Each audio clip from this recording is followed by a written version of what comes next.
Bonjour à toutes, bonjour à tous, bienvenue, dans la dernière preview de The Trick Play pour cette saison 2025.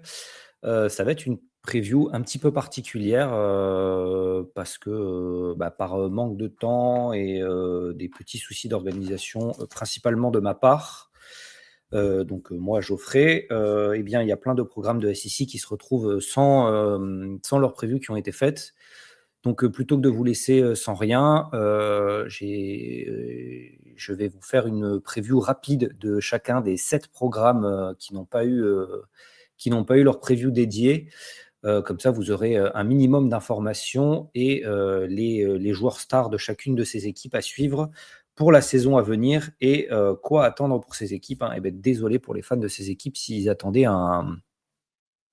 une preview, plus détaillée que ça. Je m'en excuse. Ces 7 équipes sont Missouri, Auburn, South Carolina, Vanderbilt, Arkansas, Kentucky et Mississippi State. On va commencer directement avec les Tigers de Missouri. Récap rapide de la saison 2024. Donc une saison en 10-3 avec 5-3 en conférence. Donc une très très belle saison pour les Tigers.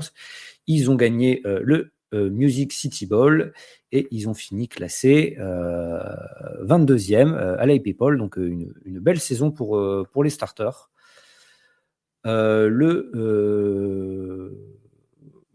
Pour les Tigers, pardon, n'importe quoi, excusez-moi. Le meilleur joueur attendu, c'est le lineman offensif Caden Green, qui sera probablement également le joueur des Tigers qui sera le plus prisé pour la draft à venir. Les additions les plus importantes pour les Tigers, donc c'est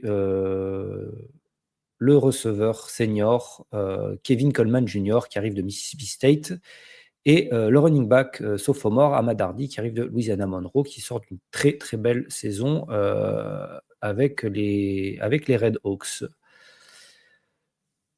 Ils auront, évidemment en quarterback, ça va être le transfert en arrivant en provenance de Penn State, Beau Pribula, qui sera donc le quarterback titulaire et qui devrait apporter.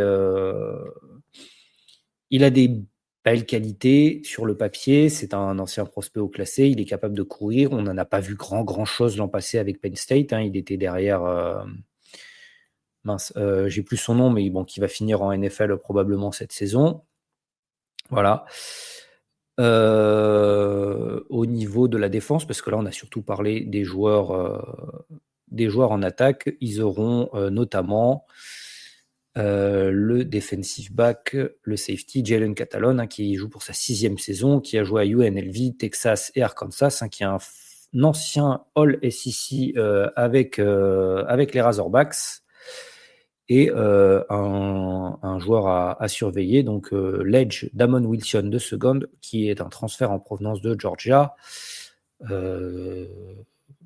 qui devrait être, en tout cas, s'il affiche le niveau qu'on attendait de lui en tant qu'ancien joueur 5 étoiles et en tant que joueur 5 étoiles sur le portail, ça devrait être une star de la défense.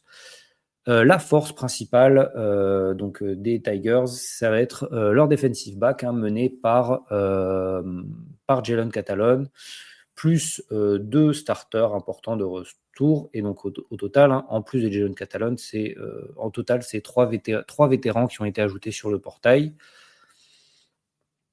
Donc de manière globale, voilà, ça va être les defensive backs à Mizzou, ça va être une escouade à surveiller.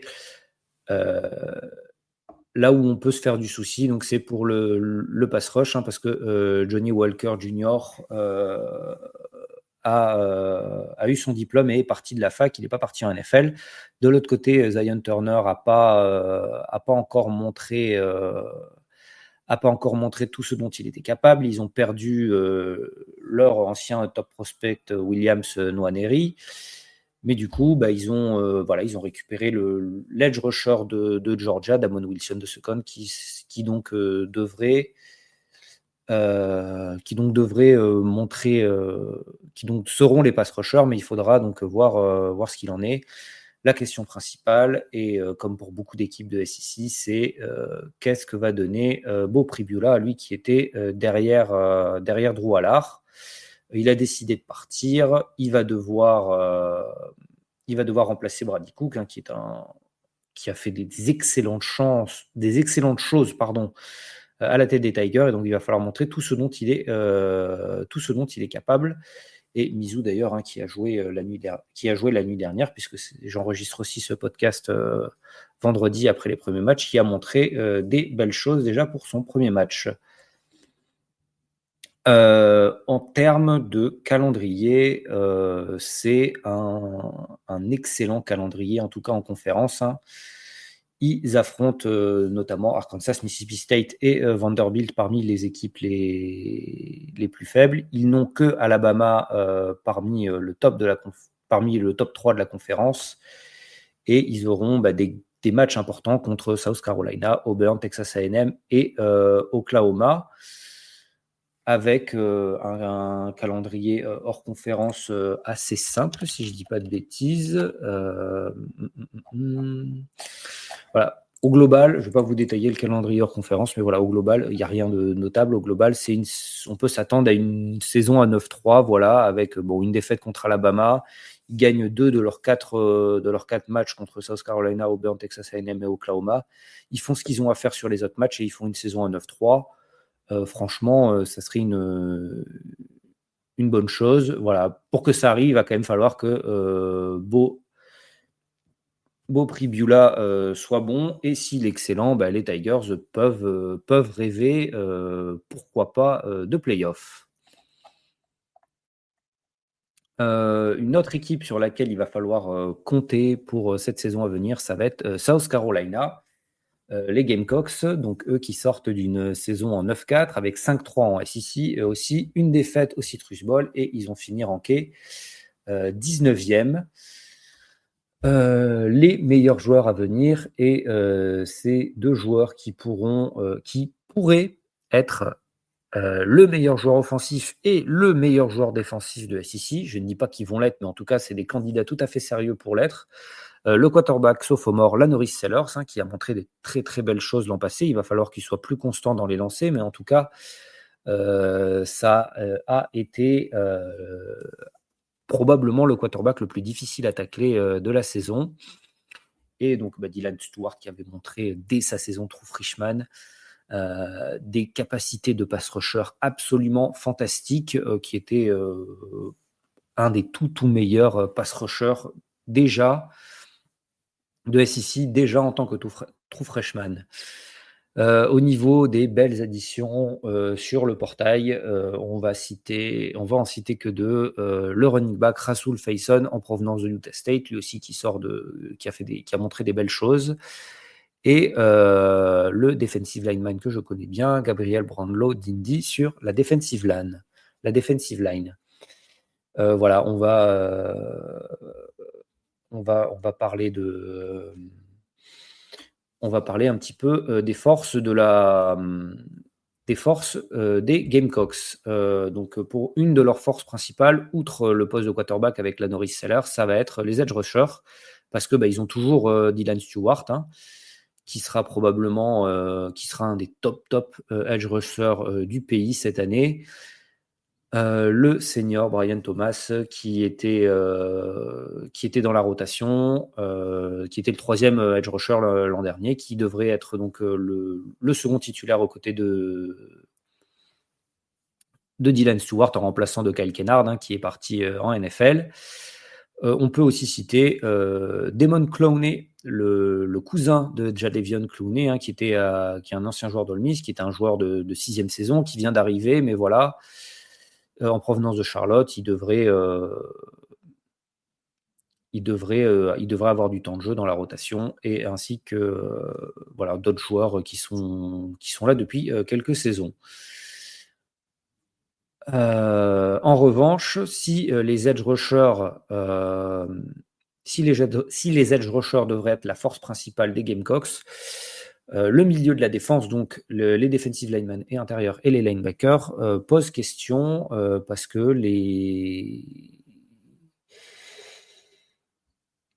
les cinq joueurs qui sont attendus pour être dans la rotation de la D9, il n'y a qu'un seul, départ, un seul start pour tous ces joueurs-là. Et pour les linebackers, il n'y en a aucun pour le top 5. Il y a du talent, donc avec l'ancien 5 étoiles, Gabriel Brownlow-Didi, avec d'anciens blue chip d'Alabama, le defensive lineman Monkel Goodwin et le linebacker Sean Murphy, et le meilleur joueur de JUCO qui arrive donc chez les Gamecocks, Xavier Nardi. Mais voilà, il faut ça pose quand même question parce que c'est des joueurs qui n'ont pas montré grand chose sur le terrain. Et donc, ça peut être un problème pour la défense des Gamecocks, et ça peut aussi faire que leurs edge rushers en pâtissent, puisque si l'intérieur de la ligne n'est pas dangereux, et les défenses, les lignes offensives adverses auront tout le loisir de se concentrer sur Dylan Stewart, ce qui devrait déjà être fait. Mais si vraiment l'intérieur de la ligne ne présente pas de danger, Dylan Stewart risque d'avoir quand même des difficultés à montrer tout son talent qui nous a déjà montré. Au niveau des receveurs, une autre position qui pose question, c'est la room de receveurs. Le seul nom notable, c'est Nick Arbor, qui est principalement connu pour être une star d'athlétisme avec un gabarit énorme. Il avait été listé pendant un moment comme possiblement joué en tight end, donc c'est un joueur qui est très très grand, il est extrêmement rapide.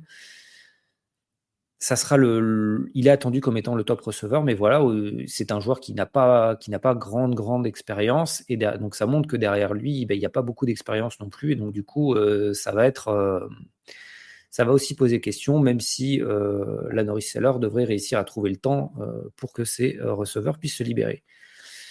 En termes de calendrier, ils ont un calendrier tout à fait abordable. Ils ont hors conférence notamment Virginia Tech. Donc voilà, c'est une équipe d'ACC qui a montré des choses correctes, mais qui déçoit un petit peu de quelques saisons. En conférence, ils vont affronter Vanderbilt, Missouri, Kentucky, LSU, Oklahoma, Alabama, Ole Miss et Texas A&M. Beaucoup de matchs qui peuvent être dangereux, plus la fin de la saison contre Clemson. C'est quand même un calendrier assez compliqué. 6 adversaires rankés dans le top de pré-saison dans les 7 derniers matchs. Donc il va falloir, le mois de septembre devrait bien se passer, mais il va falloir s'accrocher pour la suite de la saison, parce que ça va être extrêmement compliqué. Voilà. En termes de calendrier, il y en a qui les voient comme étant la 4e meilleure équipe de SEC. Moi, je pense que la fin de leur calendrier et l'enchaînement des matchs très difficiles comme ça va être compliqué. Je pense un 8-4 ou un 9-3, quelque chose comme ça. 9-3, ça peut suffire à se qualifier en play-off avec une fin de calendrier difficile, mais il faudra voir, parce que si en fait ils enchaînent 2-3 défaites au mois de novembre, assez rapidement on peut les oublier, surtout qu'en plus ils finissent la saison contre Clemson, qui sera extrêmement difficile. C'est à peu près tout pour les Gamecocks. On va parler maintenant des Tigers d'Auburn, avec 2 saisons difficiles avec Hugh Freeze à la tête des Tigers, qui est un peu sur le hot seat. Il va falloir tout à fait prouver de quoi il est capable. Une saison en 5-7 la saison prochaine, 2-6 en SEC. Les boosters de SEC ne payent pas pour voir ce genre de choses, surtout qu'à Auburn, il y a quand même un gros investissement qui a été fait. Le meilleur joueur attendu sera le defensive lineman Keldrick Folk, qui est aussi le meilleur pro prospect. Il faudra quand même faire tout à fait attention à Cam Coleman, le receveur sophomore, qui a démontré des très très belles choses l'an passé avec un jeu, avec un quarterback en difficulté. Donc on va voir, mais voilà, on va en parler, mais le quarterback, c'est aussi une question. En termes d'addition importante, on va citer le receveur junior en provenance de Georgia Tech, Eric Singleton Junior, qui donc va faire partie de cette receiver room qui va être la force principale d'Auburn, et c'est assez rare pour le citer, puisque c'est clairement pas historiquement une de leurs forces. Donc voilà, en plus de Cam Coleman, donc Cal Coleman, donc le 5 étoiles qui a montré des belles choses, il y a aussi Malcolm Simon, qui en tant que freshman a lui aussi montré des belles choses la saison passée, plus l'ajout de Eric Singleton, plus de la profondeur de blue chip. C'est une wide receiver room parmi les meilleurs de la conférence. Mais voilà, pour moi, il y a une grosse question, Jackson Arnold. C'est même pas sûr. Enfin, il devrait être le quarterback, mais attention, parce qu'il va y avoir beaucoup de pression sur lui, parce que les Tigers ont recruté pendant l'intersaison un 5 étoiles, Deuce Knight, qui était commit à Notre-Dame et qui a flip pour Auburn. Et donc, si Jackson Arnold est toujours en difficulté, comme il l'a montré la saison passée, la pression va être énorme sur lui. La ligne offensive, bien qu'expérimentée, n'était pas exceptionnelle l'année passée. Il y a, la plupart des starters sont des starters de l'an passé, donc d'accord, il y a de l'expérience, mais c'était pas fantastique.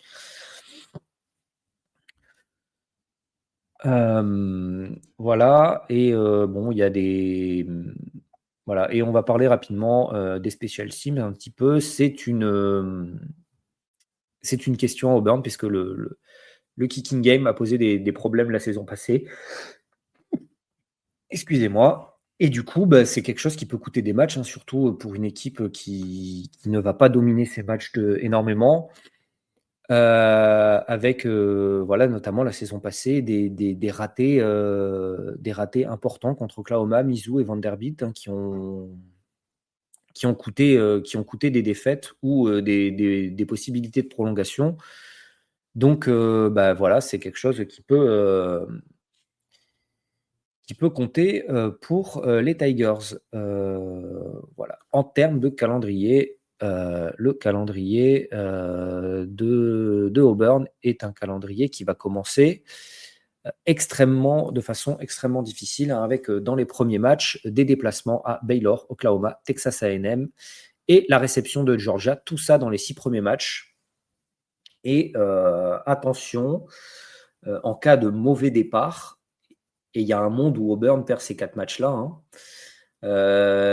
attention, parce qu'en cas de mauvais départ, Hugh Freeze pourrait ne pas terminer le mois d'octobre. Voilà. Après le match contre Georgia, c'est quand même beaucoup plus simple, avec Mizzou, Arkansas, Kentucky, Vandy, avant la rivalité avec Alabama, et au milieu de tout ça, vous rajoutez une petite FCS. Voilà, donc un calendrier pas simple, et surtout un calendrier qui va être compliqué dès le début, avec un quarterback qui doit se mettre en place, et donc ça va être une saison assez compliquée. Bon, moi je pense que vous le savez, mais j'aime pas trop Hugh Freeze, et je crois pas trop en fait à Auburn. Je crois pas en Jackson Arnold, parce que pour moi il a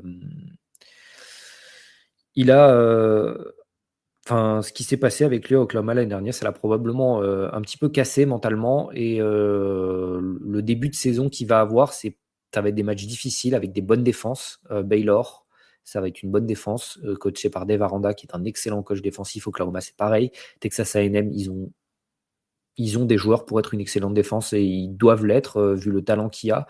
Georgia, ça sera une bonne défense. Donc voilà, ça va être compliqué, avec des bons pass rush en plus. Donc pour moi, ça va être compliqué. Je ne crois pas trop en Jackson Arnold. Et peut-être que Auburn ira en bowl, mais en fait, je ne suis pas sûr que le scénario de la saison en fait leur laisse faire ça, parce que moi, je pense que Hugh Freeze se fera virer au cours de la saison.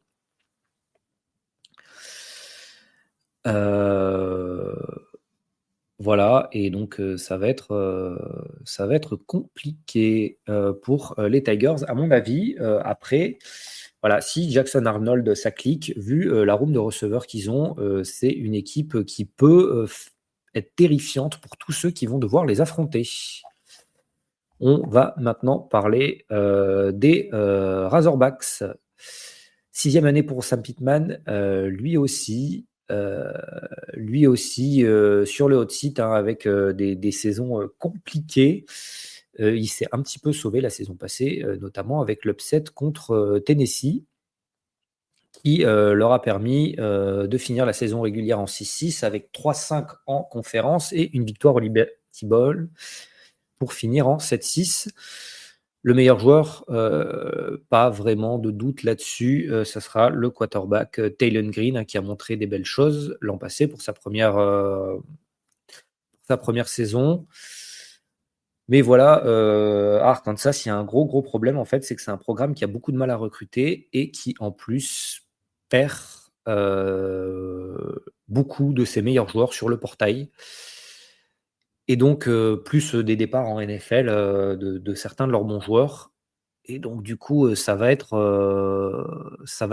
ça va être compliqué pour Arkansas et Sam Pittman, qui, je pense, est un bon coach, mais qui est dans une situation difficile pour un programme qui a du mal à recruter en SEC, devrait sauter. Voilà, on va quand même citer en joueurs qui peuvent faire la différence pour les Razorbacks, le running back Braylon Russell, hein. Évidemment, je l'ai dit, hein, Taylor Green, le quarterback.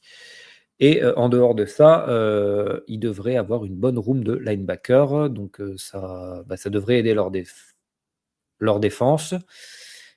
Leurs deux linebackers titulaires, Xavier Sorey Jr. et Stephen Dix Jr., ils sont Sorey qui a été en 3e team All-SEC l'an passé, donc c'est quand même une belle distinction. Et voilà, les deux joueurs sont attendus pour aller au niveau des 100 plaquages dans leur dernière saison en college football. La room de receveurs, ça va être compliqué. 7 transferts qui arrivent, hein, parce qu'une room qui avait été quasiment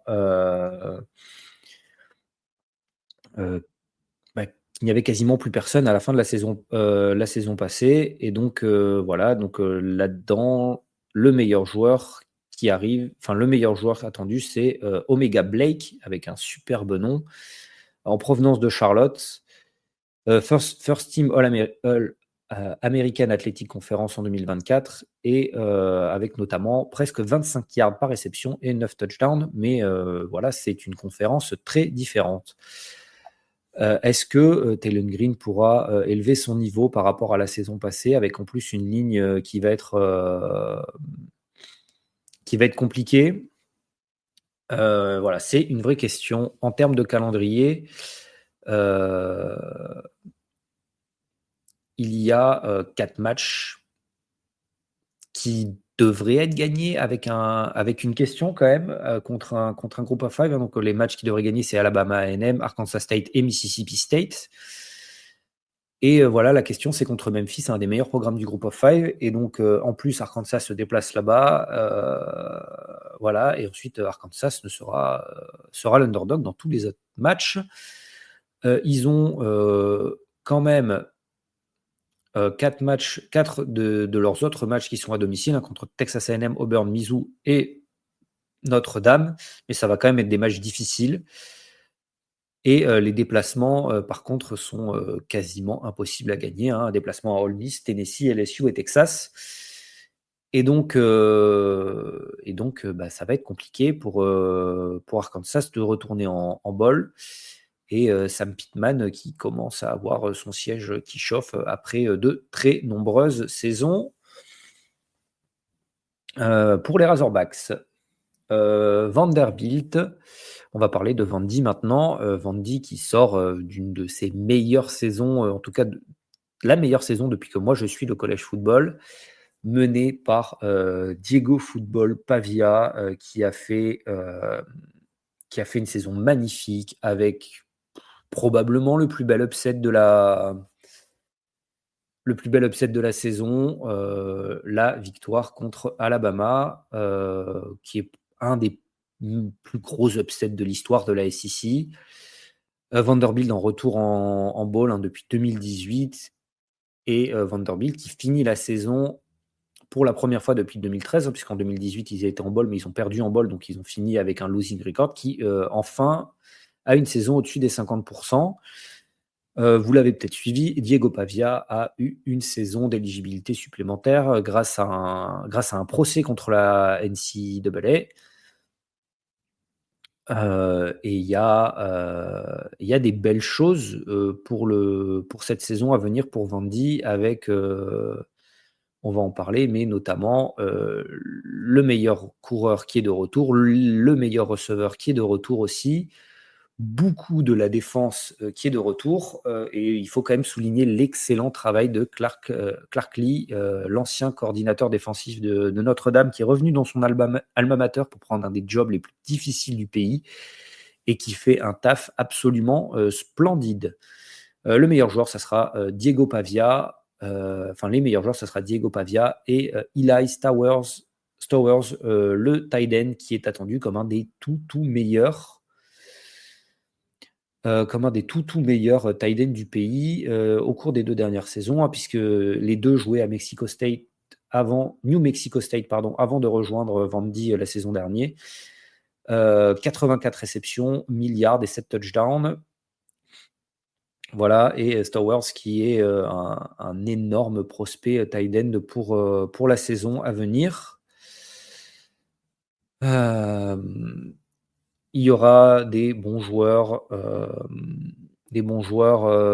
en défense sur la defensive line, avec notamment le sophomore Glenn Seabrooks III et un transfert en provenance d'Alabama. Il faudra voir ce que ça va donner. L'edge Knute Coates. Voilà. En revanche, il y a quand même des grosses questions sur la défense à la passe pour les Commodores, puisqu'ils étaient 119e sur 134, 135, quelque chose comme ça la saison passée.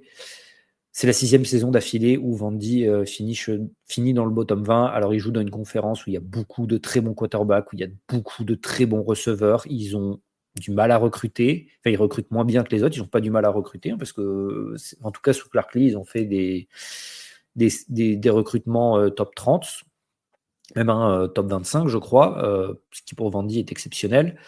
Mais comparé au reste de la SEC, en fait, en SEC, quand tu es 25e ou 30e en recrutement, tu es dans le dernier quart. Donc, c'est quand même une difficulté. Une grosse question, ça va être la ligne offensive. Ils ont ramené 6 transferts sur la ligne qui ramènent 131 starts d'expérience. Maintenant,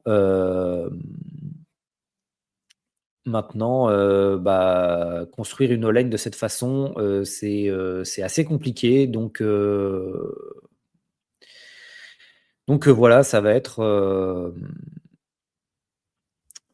quand même, ça va être une question, la ligne. En termes de calendrier, Vandy a un calendrier assez compliqué. De toute façon, quand on est Vanderbilt, on a toujours un calendrier compliqué en termes de football.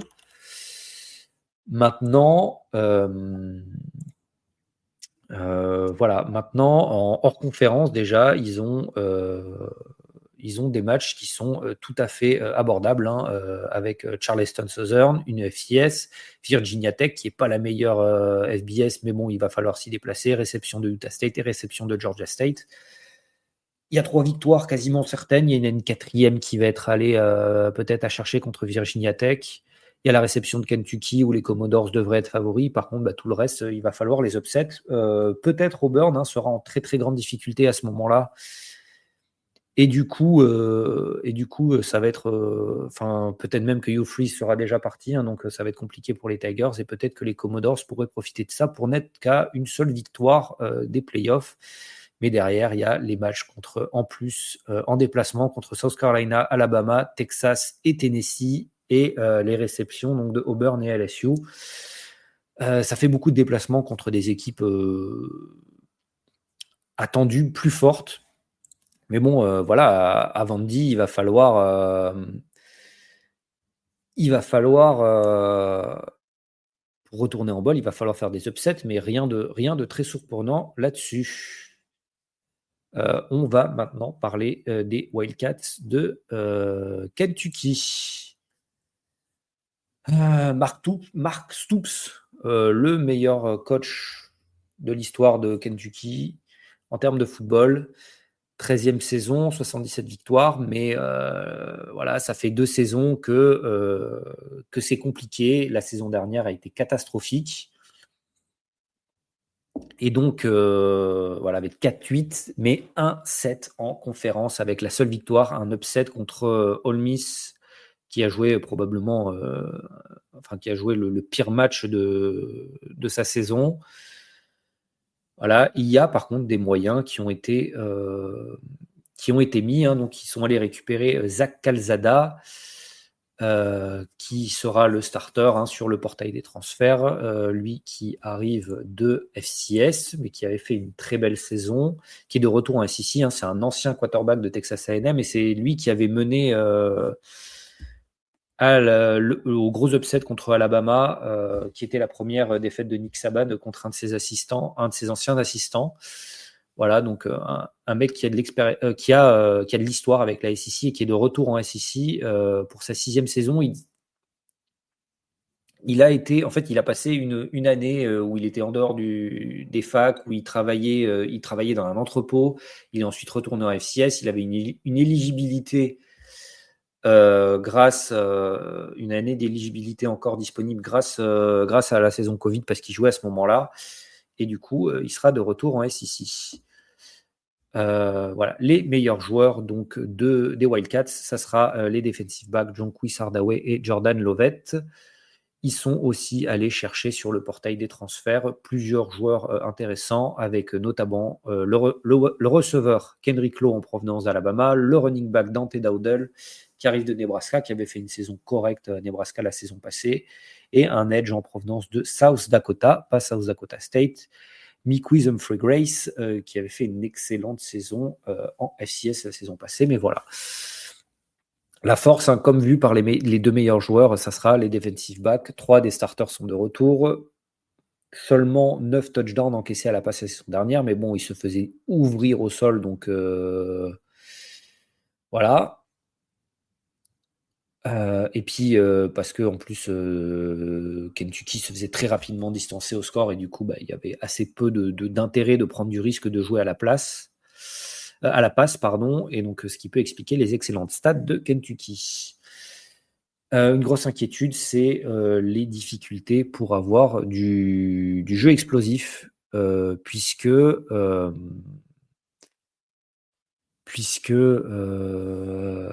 ils ont perdu Denki et Brian Brown, qui sont partis donc à Nebraska et LSU, qui étaient leurs meilleurs receveurs la saison passée, qui sont partis. Ils ont fait venir des mecs de Alabama, Oklahoma et Clemson, mais que des gars qui n'ont pas réussi à s'imposer là-bas. Donc en gros, c'est des gars qui sont là pour récupérer une chance supplémentaire.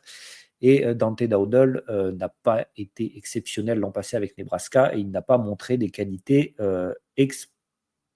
exceptionnelles l'an passé. Et on a aussi le jeu au sol qui pose question avec une ligne offensive qui va être en difficulté et un calendrier extrêmement difficile pour les Wildcats.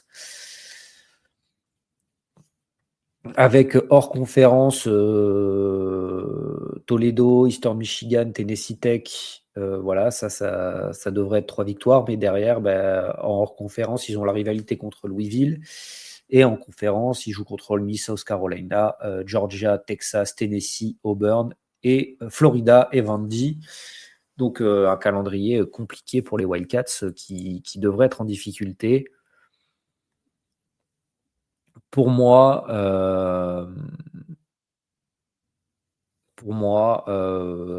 Kentucky ne va pas en bowl et Mark Stoops va commencer à être en danger pour son travail, même s'il a un très très bon contrat pour lui. Ça va être compliqué. Et on termine cette petite preview par Mississippi State. Les Bulldogs, saison catastrophique pour la première saison de Jeff Lebby. Il n'y avait pas d'attente par rapport à ça parce qu'ils avaient été dépeuplés.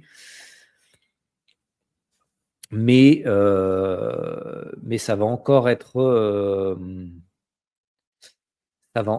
une saison compliquée. Voilà, avec notamment la saison dernière, avec une défaite à domicile contre Toledo, l'équipe de Mac qui s'est déplacée en SEC et qui est venue s'imposer. Voilà, une saison catastrophique. Et la saison donne assez peu d'espoir pour les Bulldogs, puisqu'ils ont perdu leurs meilleurs joueurs et leur quarterback titulaire et un autre receveur prometteur qui était un freshman sur le portail des transferts, donc Kevin Coleman, qui est parti. Kevin Coleman, Michael Van Buren et Mario Craver, qui tous les trois sont partis en conférence. Donc Michael Van Buren qui est parti à LSU, Mario Craver qui est parti à Texas A&M et Kevin Coleman qui est parti à Mizzou, je crois. Je l'ai cité tout à l'heure. Hop là. Oui, c'est ça, qui est parti à Mizzou. Donc, vraiment compliqué pour les Bulldogs. Donc, 2-10 au total la saison passée. 0-8 en SEC. Ils sont à 12 matchs d'affilée perdus en conférence. Et ça va encore être compliqué. Le meilleur joueur attendu, c'est le defensive back Isaac Smith, qui sera aussi attendu à la draft NFL.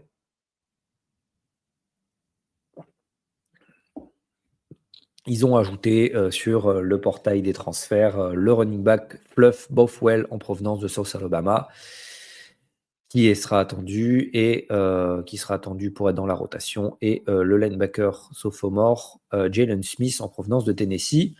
Ils sont aussi allés chercher Blake Shapen pour être leur quarterback non, Blake Shapen qui était déjà là, qui sera là le quarterback titulaire, mais qui s'était fait sauter par Michael Van Buren la saison passée, qui n'est probablement titulaire que parce que Michael Van Buren est parti. Donc voilà. Voilà. La force principale des Bulldogs, ça va quand même être leur jeu au sol. Ils ont récupéré leurs deux meilleurs running backs de la saison passée. Ils ont ajouté un